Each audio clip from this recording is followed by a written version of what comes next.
Hello, welcome to यंदा investment academy. आज की ताज़ा खबर में आपका स्वागत है। Good morning friends. सबसे पहले जैसे हम हमेशा करते हैं ग्लोबल न्यूज़, तो ग्लोबल न्यूज़ आजकल थोड़ी सी स्पाइसी है तो वो थोड़ा सा उसके बारे में बात करेंगे। फिर कुछ India specific, obviously stock specific news, अब रिजल्ट्स आए हैं तो वही सबसे ज़्यादा होंगे। रिजल्ट्स के बारे में कुछ मेजर कंपनीज़ के, काफ़ी कंपनीज़ के रिजल्ट्स आए थे कल, तो उनके बारे में मेजरली डिस्कशन करेंगे। स्टार्ट करने से पहले लास्ट में एक बहुत ही छोटा नॉलेज सेक्शन है, जस्ट एक स्मॉल ट्वीट है जो मेरे को बहुत अच्छा लगा। I thought I will share with you. Second thing जो है, हमारा पोर्टफोलियो ट्रैकर आप यूज़ कर रहे हैं क्या?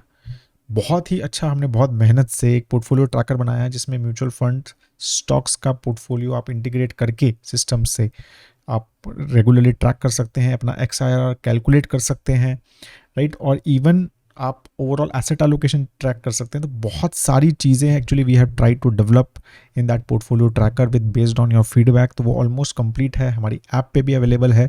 तो अगर आपने ट्राई नहीं किया है, इट्स फ्रीली अवेलेबल। कुछ फीचर्स जो हैं अपलोड वगैरह के कुछ हैं जो चीज़ें पेड हैं, बट मोस्टली 95-98% चीज़ें उसमें फ्री हैं। तो अभी तक आपने ट्राई नहीं किया है तो do try our portfolio tracker on investindia.in। तो सबसे पहले जैसे मैंने बोला, स्पाइसी थोड़ी सी न्यूज़ है ऑन ग्लोबल। तो ग्लोबली ऑब्वियसली एक कल थोड़ा सा एस्केलेशन हुआ इन इज़राइल एंड हमास कॉन्फ्लिक्ट और वॉर, आई वुड से। तो उस एस्केलेशन की वजह से मार्केट्स में थोड़ा सा नेगेटिव इम्पैक्ट हुआ। एंड जो Biden US president was also in Israel yesterday, right. तो वो वहाँ पर अब इस एस्केलेशन की वजह से थोड़ा सा ये रिस्क आया मार्केट्स में कि ये जो वॉर है ये बड़ा रूप ले सकता है, ये ओवरऑल काफ़ी और कंट्रीज़ को इसके अंदर इन्वॉल्व कर सकता है।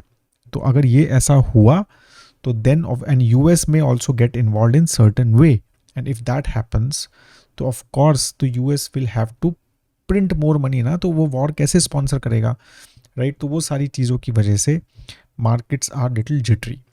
उसकी वजह से हुआ क्या, दो तीन चीज़ें हुई। एक तो US ट्रेजरी यील्ड वो 4.9 क्रॉस कर गई, विच इज़ 16 ईयर्स हाई। मतलब आप ये सोचो कि 10 ईयर्स की जो GSEC यील्ड है, मतलब वहाँ का जो 10 ईयर बॉन्ड है, अगर आप आज खरीदते हो तो उसमें आपको 4.9% मिल रहा है ईयर ऑन ईयर।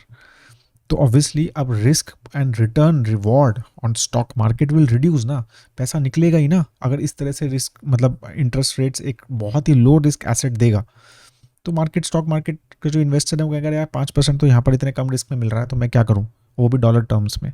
तो वो एक डेफिनेटली मार्केट की, उसकी वजह से मार्केट वहाँ पर गिरा, ठीक है। तो वो काफ़ी बड़ा इम्पैक्ट रहा, ठीक है। सेकेंड थिंग जो है ऑयल प्राइजेस, राइट। बिकॉज अब ये कॉन्फ्लिक्ट का थोड़ा सा एक रिस्क बढ़ गया है कि भाई ये बढ़ सकती है and out of the Israel and Hamas जा सकती है, तो उसकी वजह से ऑयल प्राइसेस वापस बढ़ने लग गया, 91 क्रॉस हो गया फिर से, राइट। एंड ऑब्वियसली एक चाइनीज़ मार्केट, मतलब चाइनीज़ भी एक नंबर्स आए, तो चाइनीज़ नंबर जो GDP का नंबर आया तो वो बेटर देन एक्सपेक्टेशन है। 4.9% से चाइनीज़ इकोनॉमी ग्रो की इस क्वार्टर में, which is third quarter for them, ठीक है। तो वो एक बेटर देन एक्सपेक्टेशन था। तो उसमें ये लग रहा है कि भाई उन्होंने काफ़ी सारे स्टिमुलस गवर्नमेंट ने अनाउंस किए थे वहाँ पे, राइट। रियल एस्टेट को भी, रिटेल सेल्स, इंडस्ट्रियल प्रोडक्शन और सब चीज़ों के लिए। तो मतलब मार्केट को लग रहा है कि भाई it is working for them now, that's why these numbers are very good. तो इस हिसाब से अब मतलब डिमांड, अब अगर चाइना इज़ डूइंग वेल तो मतलब भाई क्रूड ऑयल डिमांड बढ़ सकती है, तो उसकी वजह से भी क्रूड ऑयल थोड़ा सा बढ़ा। तो ये सारी चीज़ें एक साथ बेसिकली चल रही हैं, ठीक है। और फिर मतलब रिजल्ट्स भी आ रहे हैं और उसका भी इम्पैक्ट जो है वो वहाँ पर चल रहा है। तो कुछ रिजल्ट्स आए, जैसे वहाँ पर रिजल्ट जो आया मॉर्गन स्टैनली का वो इतना अच्छा नहीं आया, क्वार्टरली नेट इनकम गिर गया, राइट। तो वो सारी चीज़ें का भी इम्पैक्ट जो है US मार्केट में रहा। और सिमिलरली यूरोपियन मार्केट्स में भी जो है UK के इन्फ्लेशन नंबर आए, डेट केम एट 6.7%, और वहाँ का भी टारगेट 2% है जैसे US फेड का है। तो 6.7% is still very high, right. और तो वो भी चीज़ें एक मार्केट में दिमाग में रही कि भाई इन्फ्लेशन अभी भी जो है वेस्टर्न वर्ल्ड में काफ़ी ज़्यादा है, ठीक है। तो इंटरेस्ट रेट्स बढ़ सकते हैं, और राइट तो उसका जो प्रोबेबिलिटी, जैसे जैसे इंटरेस्ट रेट्स बढ़ने का प्रोबेबिलिटी बढ़ेगा तो वैसे वैसे जो US की 10 ईयर GSEC यील्ड है वो बढ़ेगी, ठीक है। तो उस हिसाब से वो चीज़ें चलती हैं। तो ये सारी चीज़ों की वजह से काफ़ी ज़्यादा बोथ, मतलब ऑलमोस्ट आप 1% के आसपास मान के चलो, US एंड यूरोपियन मार्केट्स काफ़ी गिरी, ठीक है। और मतलब डेफिनेटली ट्रिगर वॉज द, जो कॉन्फ्लिक्ट में एस्केलेशन हुआ, जो एक बॉम्ब ब्लास्ट हुआ हमास में, ठीक है। तो वो डेफिनेटली उसका एक ट्रिगर रहा, and the few statements which was given by US president in Israel, तो वो एक ट्रिगर रहा कि भाई इसमें यूएस जो है काफ़ी ज़्यादा इन्वॉल्व हो सकता है अगर ये वॉर बढ़ा तो ये सारे risk basically overall global economies की वजह से रहे। ठीक है, अब अगर हम इंडियन इकोनॉमी के पास, ऑब्वियसली इसका इंपैक्ट होगा ना, इंडिया के इकोनॉमी पे भी होगा, मतलब इंडियन के स्टॉक मार्केट्स पे भी हमारा इंपैक्ट होगा, अब कल होगा परसों होगा, बट ये चीज़ें शॉर्ट टर्म में हमारे रिस्क हमारे पास भी रहेगा, क्योंकि एक तो क्रूड ऑयल राइट और interest rates, high interest rate in US, तो flight of capital will grow from, मतलब go from emerging markets to US का ट्रेजरी यील्ड, तो वो एक साधारण सी बात है, एक नॉर्मल सी बात है, तो इसका इम्पैक्ट आप समझ लो कि इंडियन मार्केट पे होगा। ठीक है, अगर ओवरऑल इंडियन मार्केट्स में एज सच कुछ खास न्यूज़ नहीं थी, पर छोटी छोटी कुछ न्यूज़ थी। एक तो डोमेस्टिक हाइड्रोजन का इक्विपमेंट मार्केट, एक इंडियन हाइड्रोजन अलायंस है, तो उन्होंने बोला कि भाई $50 बिलियन का जो इक्विपमेंट है, डोमेस्टिक हाइड्रोजन बनाने के जो इक्विपमेंट है, मेजरली जो इलेक्ट्रोलाइजर्स हैं राइट, तो वो $50 बिलियन का मार्केट हो सकता है। ठीक है, जिसमें से अच्छा खासा जो है वो एक्सपोर्ट मार्केट भी हो सकता है। अब इसमें काफ़ी सारी छोटी छोटी, मतलब बड़ी बड़ी कंपनीज, LNT है, NTPC are getting involve, and other companies are also getting involve in this, तो वो अब देखना पड़ेगा कि ये कितना बड़ा मार्केट होता है और कितना कैसे चलता है। उसके बाद विंडफॉल टैक्स का थोड़ा सा स्लैश किया, क्योंकि हर क्वार्टर में government is now checking on windfall tax, जो उन्होंने क्रूड ऑयल कंपनीज पे लगाया था because of extra advantage, because high crude oil जो प्राइजेज हो गए थे, तो उसकी वजह से गवर्नमेंट ने एक्स्ट्रा टैक्स लगाया था, उनको एक्स्ट्रा बेनिफिट हो रहा था राइट। तो वो अभी थोड़ा सा उसको ड्रिल डाउन किया है, वो 12,100 पर टन से 9,000 कर दिया है उसको। ठीक है, and even the duty on diesel exports and jet fuel के ऊपर भी थोड़ी सी ड्यूटी कम की है। तो बेसिकली छोटी छोटी ये न्यूज़ थी कौन इंडिया स्पेसिफिक। अब हम बात करते हैं स्टॉक स्पेसिफिक राइट। कुछ रिजल्ट्स आए और काफ़ी इंटरेस्टिंग कुछ रिजल्ट्स आए।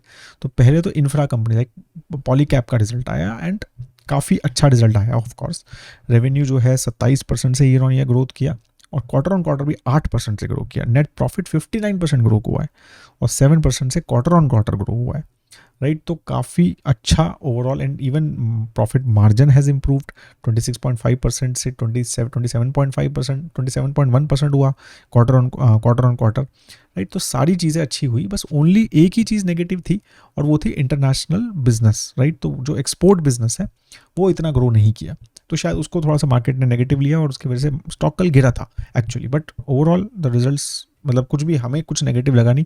ऑफकोर्स अब कॉल वगैरह आएंगे तो ज़्यादा समझ आएगा। सेकंड था ऑन द सिमिलरली एक एस्ट्रल का रिजल्ट आया।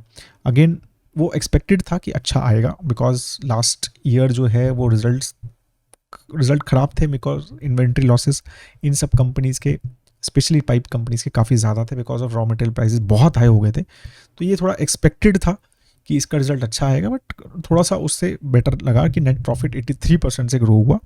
ऑब्वियसली ये क्वार्टर एक बहुत अच्छा क्वार्टर नहीं होता है एस्ट्रल जैसी कंपनी के लिए, because it is more of agriculture oriented, pipes वगैरह बनाते हैं वो।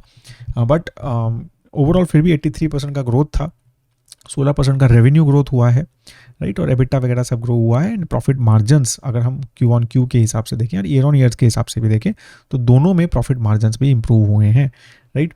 और वॉल्यूम ग्रोथ भी बेसिकली कंपनी ने देखा है।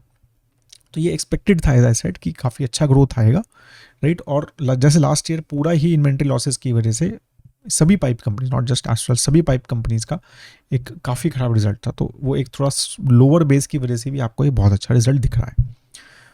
तो ये दो इस तरह की, मतलब इंफ्रा टाइप की कंपनीज का रिजल्ट आया। फिर बैंक्स का, इंडसइंड बैंक का रिजल्ट आया, वो भी बैंक्स के सभी के रिजल्ट अभी तक अच्छे आ रहे हैं, बिकॉज तो मतलब हम देख रहे हैं तो नेट इंटरेस्ट इनकम 18% से ईयर ऑन ईयर ग्रोथ हुआ, नेट प्रॉफिट्स 22% से ग्रो हुआ है इंडसइंड का राइट। तो ओवरऑल द क्या कहते हैं, numbers have been pretty good right. NPS जो हैं अगर हम क्या कहते हैं इस बार देखें तो वो भी मतलब स्टेबल ही रहे हैं, मतलब बहुत ज़्यादा ना बढ़े हैं ना कम हुए हैं, थोड़े से बढ़े हैं gross NPA, but again it's like just 3 और 4 बेसिस पॉइंट्स, तो नथिंग मेजर राइट। और जो एनआईएम्स भी जो हैं वो काफ़ी स्टेबल हैं, थोड़ा सा कम हुआ है बट नथिंग मेजर अगेन।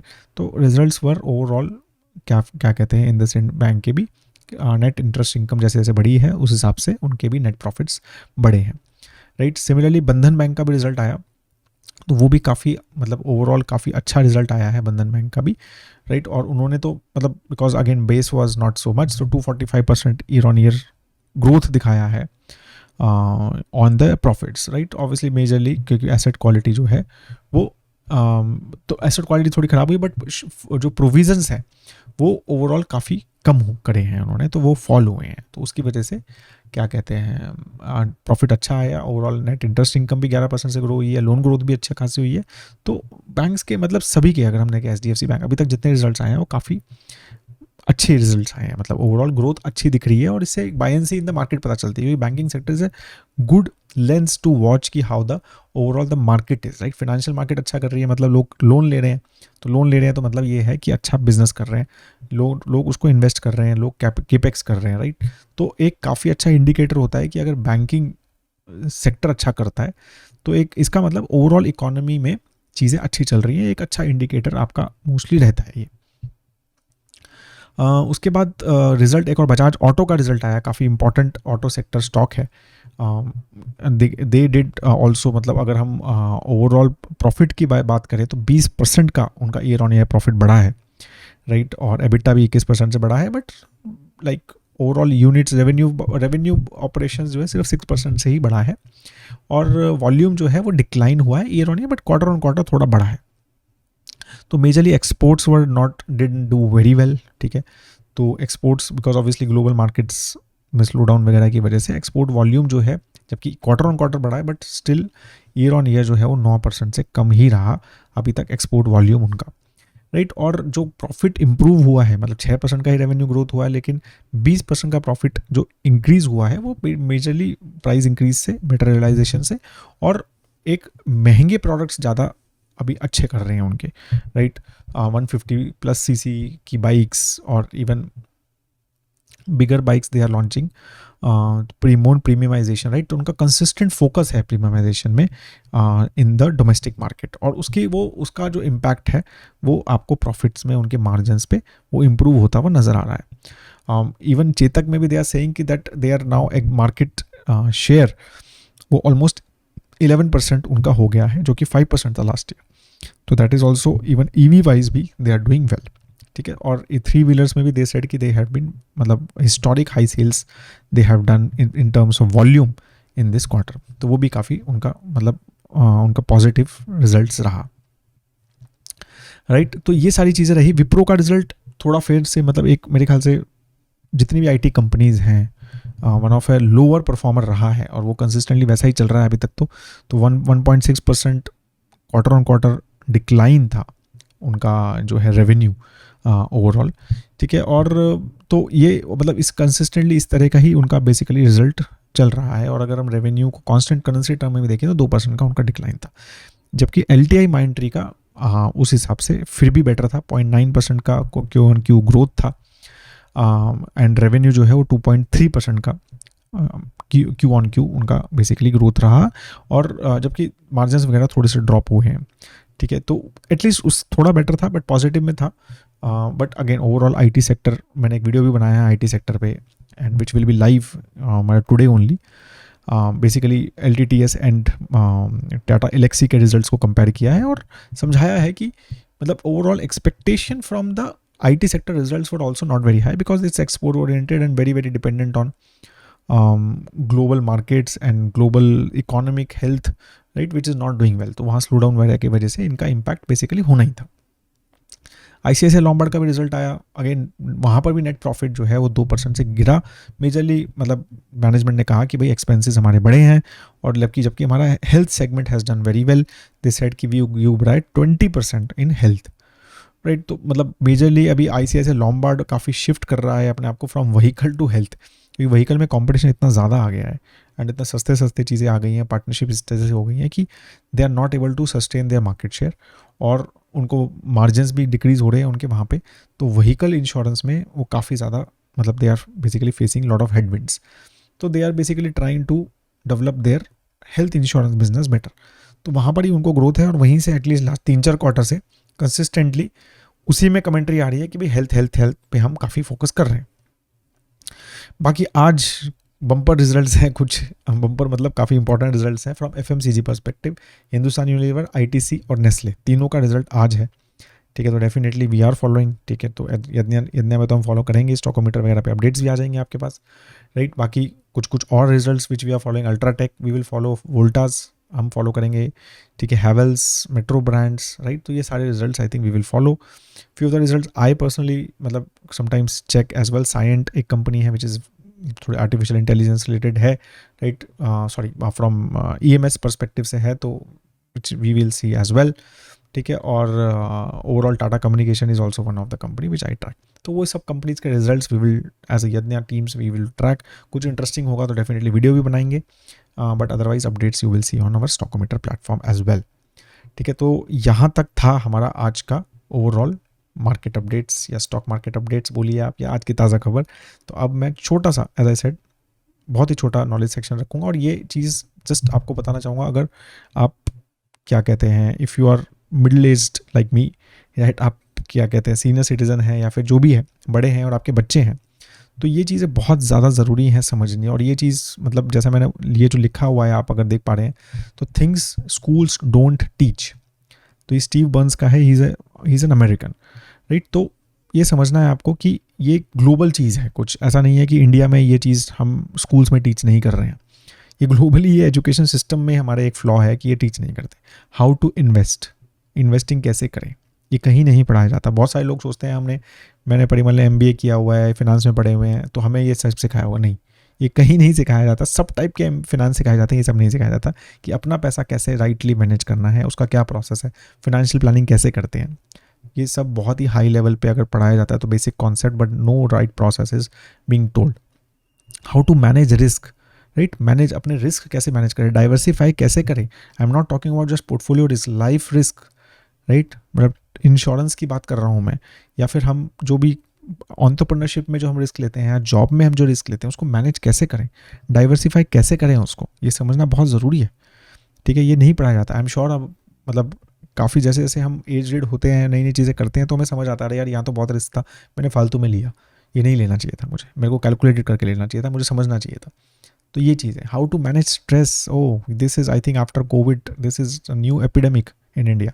मतलब किसी से भी मैं बात करता हूँ, बच्चों से लेके बड़ों से, इतने सारे लोग जो हैं आजकल स्ट्रेस में हैं, राइट। तो हाउ टू मैनेज इट, ये शायद मतलब बहुत कम लोगों को पता है। आई एम नॉट सेइंग कि मुझे पता है, मैं ये कह रहा हूँ कि ये नहीं पढ़ाया जा रहा है।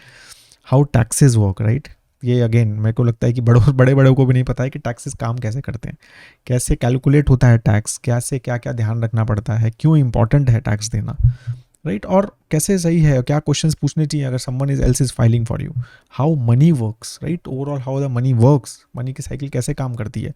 जैसे हम बात करते हैं monetary policies, fiscal policies of India, भाई इंटरेस्ट रेट्स बढ़ रहे हैं, कम हो रहे हैं, बॉन्ड्स मार्केट कैसा बढ़ रहा है, मैं 10 ईयर G-Sec यील्ड वगैरह की बात कर रहा हूँ। बहुत कम लोगों को ये समझ आता है कि ओवरऑल ग्लोब में मनी वर्क कैसे करता है, राइट। How to be an entrepreneur, I think very very important again. ये फिर भी शायद एटलीस्ट कॉलेजेस वगैरह में ये चीज़ इंप्रूव हो रही है। आई एम सीइंग दैट कि एंटरप्रेन्योरशिप सेल्स बन रहे हैं and lot of entrepreneurs are going and teaching in colleges and talking about it. तो ये फिर भी मेरे को लगता है एस्पेक्ट अब इंडिया में पिकअप कर रहा है और ये इंप्रूव हो रहा है, but still I think it can be done in a even better way. How to think for yourself, right, in this word of ourself, कि अपने बारे में कैसे सोचें हर चीज़ के, राइट, अपने हेल्थ के बारे में, अपने करियर के बारे में, राइट वे टू थिंक क्या है, क्या क्या कर सकते हैं, क्या क्या ऑप्शंस हैं, वो सारी चीज़ें। How to build your own net worth, अपनी नेटवर्थ कैसे बढ़ाएं, राइट, वही इन्वेस्टिंग पर्सपेक्टिव से ही ये क्वेश्चन है कि नेटवर्थ को कैसे, and how to marry, right. I think one of the most important life and financial decision in life is that you marry the right person. That I think आपका सबसे बड़ा success मंत्रा ये है, चाहे आप गर्ल हैं या बॉय हैं, right, if you marry right, I am telling you, you have taken the most important decision of your life, right. तो वो how to marry right is again no one teaches you that, it is just sometimes your luck and sometimes आपको शायद पता होता है, चीज़ें समझते हैं तो you do it right, but no one teaches you that, right. तो ये सारी चीज़ें मुझे लगता है कि बहुत ज़्यादा हमारी लाइफ को इम्पैक्ट करती हैं, लेकिन ये कहीं पढ़ाई नहीं जाती।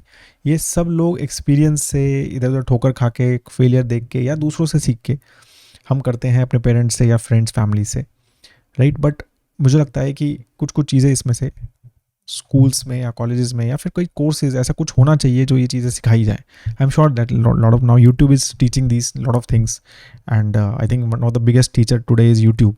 But then people have to learn that, right. आपको सर्च करके लर्न करना पड़ना है. तो वो कोई कर रहा है या नहीं कर रहा है, that is what it is. But it is very important. तो अब मेरे को बहुत अच्छा लगा, मुझे लगा कि मैं आपके साथ शेयर करता हूँ. मुझे बहुत अच्छे पॉइंट्स लगे कि जैसे मेरे को लगा कि यार ये सारी चीज़ें शायद मुझे सीखनी चाहिए थी और शायद मैं थोड़ी सी कम मिस्टेक्स करता अगर ये पता होती थोड़ी बहुत. तो आई एम श्योर दैट आप अपने at least you teach your kids in, and I am also trying कि ये चीज़ें जैसे जैसे बच्चे बड़े होंगे ये चीज़ें सिखाई जाएँ. That is all. Have a great time ahead दोस्तों.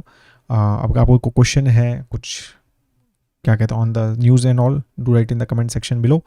और कोई स्टॉक पे या किसी भी टॉपिक पे आपको लगता है कि फाइनेंशियली पर्सपेक्टिव से बेसिकली, राइट, लाइफ पर्सपेक्टिव से ज्ञान नहीं बट फाइनेंशियल पर्सपेक्टिव से कुछ भी क्वेश्चन रहता है आपको कि ये मतलब we should cover this stock या दिस म्यूचुअल फंड या this aspect of financial planning, please do write in the comment section below. कुछ अच्छा लगेगा तो we will definitely pick it up. ठीक है. And that is all. अगर अच्छा लगे वीडियो तो लाइक ज़रूर कीजिए. Have a great time at दोस्तों. जय हिंद.